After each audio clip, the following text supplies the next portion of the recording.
Hello and welcome to another video. In this video we're going to talk about a few people and some places, mainly places. This is going to be a bit like my Faces and Places set of videos that I made in the past, so I will be repeating lots of places that you have seen before, but it is worth making another set of videos. First up is Thomas Lark, age 79. This is a picture of him leaving the Blind Beggar on the night Ronnie Kray shot George Cornell. Thomas was also known as Pop and was a regular drinker in the Blind Beggar. Thomas was one of the very few who remained in the bar in the aftermath of the shooting of George Cornell. He was seated with his pint after the shooting.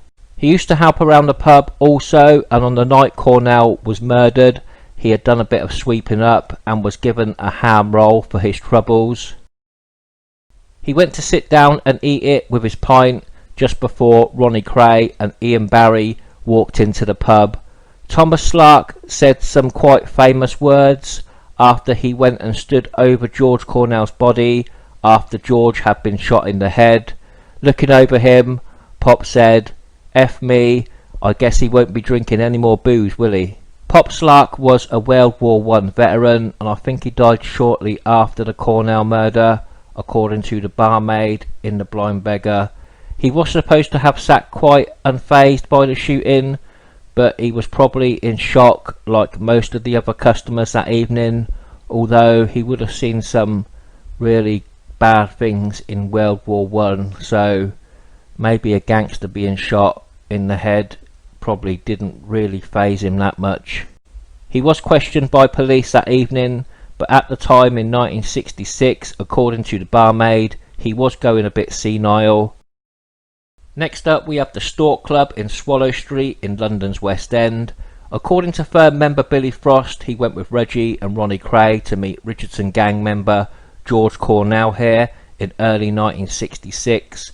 According to Billy, when they arrived there, Reggie went and sat with George to speak to him, while Ronnie sat at another table, not wanting to talk to Cornell. On the way home, Billy says the twins never spoke a word to each other until they got back to the Grave Maurice in Whitechapel, where they then sat alone at another table and had a chat.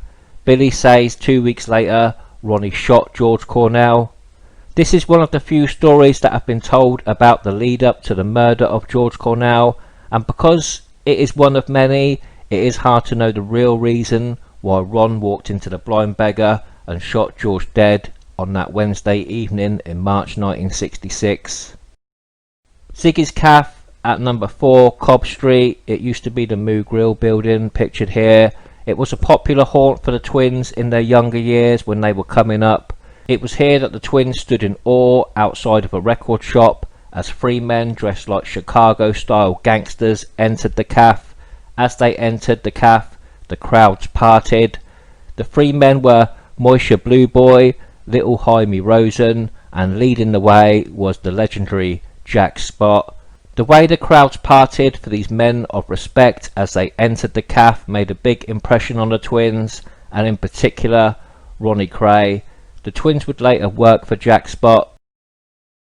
17 Moscow Road, just on the left here, was the site of the flats where Billy Hill lived during the 1960s. Billy had a burglar-proof flat here. These are probably newer flats. I don't think these are the flats, but the site is just on the left here. The twins were a close ally of Billy's, and one evening he phoned the twins at Valence Road, telling them to come quickly to his flat in Moscow Road. When the twins got there, Billy was playing cards with what the twins thought were friends.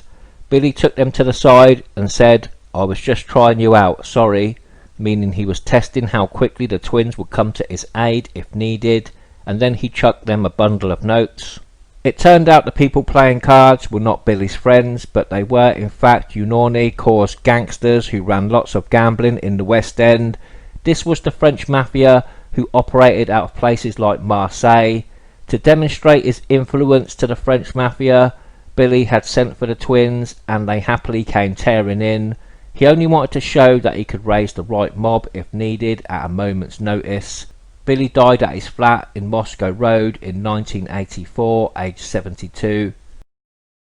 This is 113 Everingham Road, the house with the blue door. Kray firm member Big Pat Connolly rented a room here from Winnie Harwood after splitting up from his wife. The house is a few doors along from number 97 Everingham Road, where Jack McVitie was murdered by Reggie Kray. Pat lived here at the time of the murder, and he was at the party at 97 Everingham Road, but he had to leave before the murder of Jack happened. This building was the North London Magistrates Court at 80 to 92 Stoke Newington Road. Reggie and Ronnie Kray appeared here 5 times for causing GBH from an altercation that occurred on the 12th of March 1950, when the twins, along with others, assaulted Roy Harvey. The twins and Harvey had been at Barry's dance hall in Narrow Way in Hackney when on the way home Harvey was badly assaulted. Harvey was with some other men including Walter Birch and Dennis Seigenberg. Dennis Seigenberg was later known as Dennis Stafford, and he was given a life sentence for murder in Newcastle in 1967. That was known as the one-armed bandit murder. Harvey had been struck with fists, a bicycle chain and 2 lavatory chains with handles on, all of which were found at the scene. Walter Birch did remember seeing one of the Kray twins, and the incident was also witnessed by an insurance broker called Stephen Norris, as well as a woman called Sheila Coates. During the evidence given at court, it came to light that Roy Harvey had received a threatening letter, and Sheila Coates had been warned that a razor would be put across her face if she gave evidence. Undoubtedly the twins were present during this incident and had played some part in the ensuing fight, but it was not confirmed that they had used any weapons. In his statement, Reggie Kray said, "I saw my brother Ron striking a fellow in the face. I joined in, and I also struck this fellow and another fellow in the face. I did not use any weapons in the fight. I saw one man lying on the pavement, but I'm not sure if it is the one that I hit." Ronnie Kray's statement is interesting because it connects him to a cosh that had been confiscated from an accomplice called Thomas Organ. Ronnie's statement is as follows: "About 10:30 I went into the lavatory and found a cosh lying beside the urinal. I picked it up and put it in my pocket. I went into the dance hall and Tommy Organ was standing by the lavatory entrance. I handed him a cosh and said, 'You better take this, there is going to be trouble.'" Later at the Old Bailey trial for this incident, the twins were acquitted. One element of their salvation was a testimony from friend Laurie O'Leary, and more significantly, their local vicar, Father Hetherington. This is 2 Manchester Grove, Dr. Blasker's surgery, or it was Dr. Blasker's surgery. He was the twins' doctor who supplied them with pills, stitches, and removed bullets without no question, allegedly. The twins used the tame doctor to help out Freddie Foreman on a couple of occasions during Fred's early years as a robber.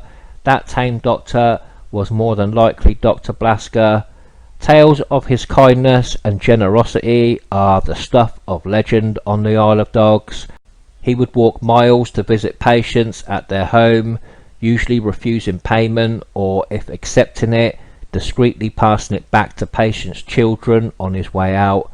Dr. Blasker died on the 28th of December 1974, aged 70. He was at work on the day he died after being taken ill suddenly in his surgery. His obituary in the British Medical Journal described him as a unique character in the East End of London, devoted to his work. It is said he never took a holiday. This is 471 Leabridge Road, the flat where at 1:50 AM on the 4th of August 1966, police officers broke into the flat and arrested Ronnie, Reggie Kray and Ian Barry on the suspicion of the murder of George Cornell in the Blind Beggar pub in March 1966. The twins and friends were having a drinking party at the time at the flat which was then above a barber shop called Adams. Ronnie and Ian Barry were detained at Commercial Street Police Station, with Reggie going to Leighton Police Station. An identification parade was held the following day at 12:25 p.m. in the presence of Detective Superintendent Tommy Butler. Ronnie Kray remarked to Butler, "Why is it every time there is a big job in the East End, the law picks on us?" Ian Barry said nothing. 14 men participated in the identification parade, with Ian Barry standing 7th in line and Ronnie Kray was 12th. The barmaid of the Blind Beggar was called to attend, but she failed to do so, and none of the other witnesses that attended gave a positive identification. Reggie, held at Leighton, was not required to be part of any identification parade. All 3 men were released. Reggie was held for 40 hours and Ron was held for 36 hours. Photos were taken of the twins in the front room at 178 Valence Road later that day. Ian Barry was arrested also in Leabridge Road again later in a pub when Nipper Reid mopped up the firm in 1968. Barry was arrested on the 29th of June 1968 by plainclothes officers. At his arrest, Ian Barry said, "Oh, I feel sick. I've been like an animal for a few days now. I knew you would come for me, and on such a lovely day too." According to the police, Barry did not deny he was in the Blind Beggar the night Cornell was shot, and he said, "I did not shoot Cornell. I wish I could tell you what happened, but I would get shot." Buller Ward, one-time friend of the twins, but was later attacked by Reggie Kray and some of the firm in the Regency Club. Some say it was the Grave Maries pub, but Buller Ward himself says it was the Regency. Buller Ward aligned himself with London villain Tony Mafia. Tony Mafia had fell out with the twins, so there was a bit of friction with Buller being with Tony Mafia. Buller's account of this incident starts with him and Tony Mafia in the Regency Club, and also present in the club was the twins and some of the firm. This is what Buller said. "I said to Tony, we could be in dead trouble here. Reggie called me over and asked, 'What you doing with Mafia, Buller?' I said, 'He's a pal of mine, you know he is.' 'Well, we're going to hurt him. He's going to pay now for not giving us that money and telling us to get lost.' 'Can't you leave him out for my sake, Reggie?' I asked. 'After all, we're supposed to be friends, ain't we?' 'You're no friend of ours if you're with him,' Kray responded.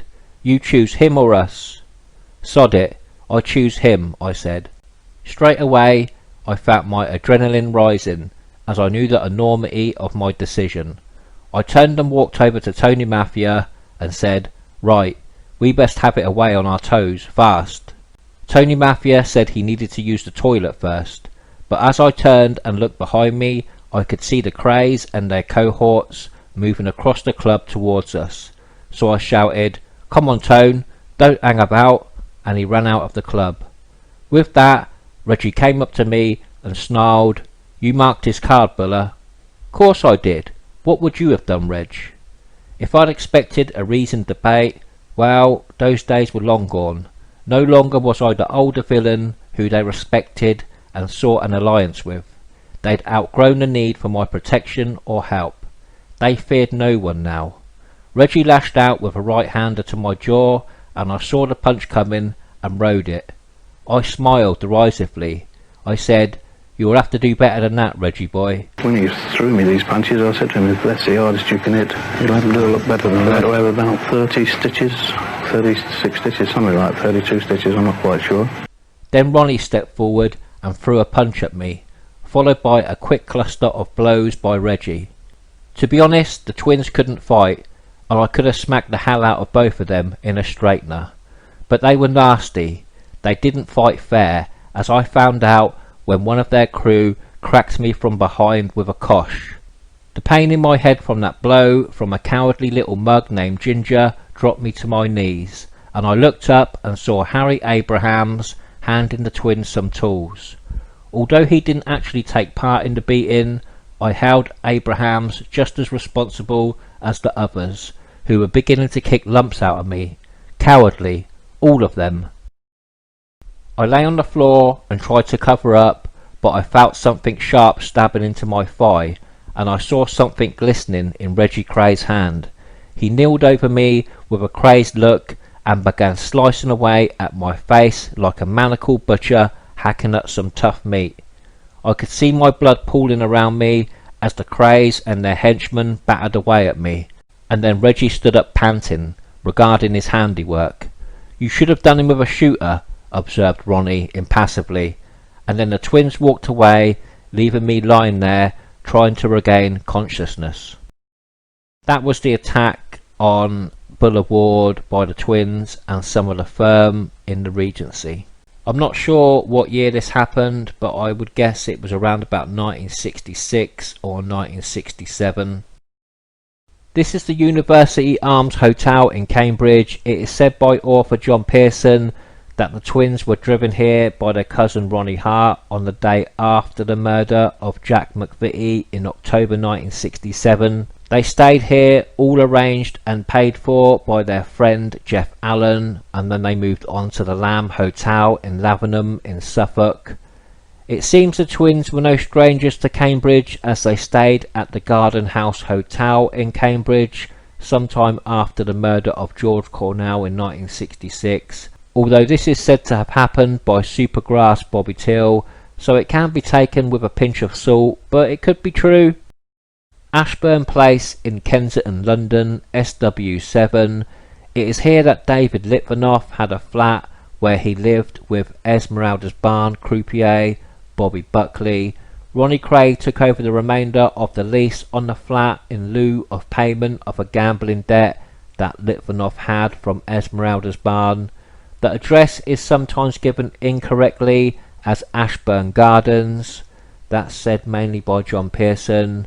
Ashburn Gardens is only a short walk away though, but David Litvinoff's name can be seen on the electoral register of Ashburn Place at the time.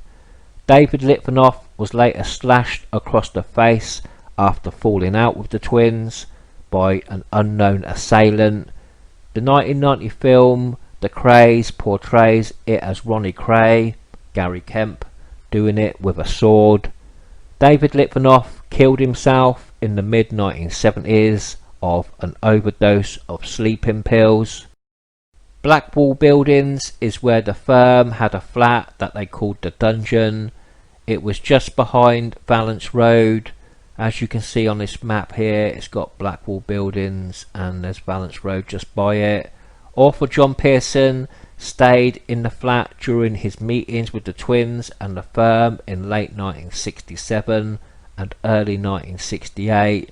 First, John Pearson, who lived in Rome at the time, met the twins at Gedding Hall, a country mansion in Suffolk. Gedding Hall was then owned by the twins' friend Jeff Allen.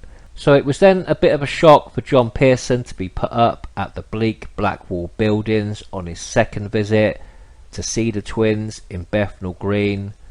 Blackwall Buildings were demolished in 1969 as they were declared a slum due to poor living conditions.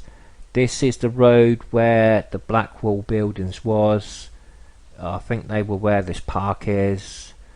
So they were demolished a long time ago.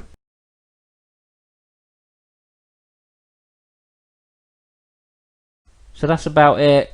This was a video on some of the places and a couple of people involved in the story of the Kray twins. So I hope you've enjoyed it. I have covered these places before in some other videos when I was doing pictures and music, but it was worth us taking another look at it. So that's about it. I hope you've enjoyed this video and I will see you again in the next one. Thank you.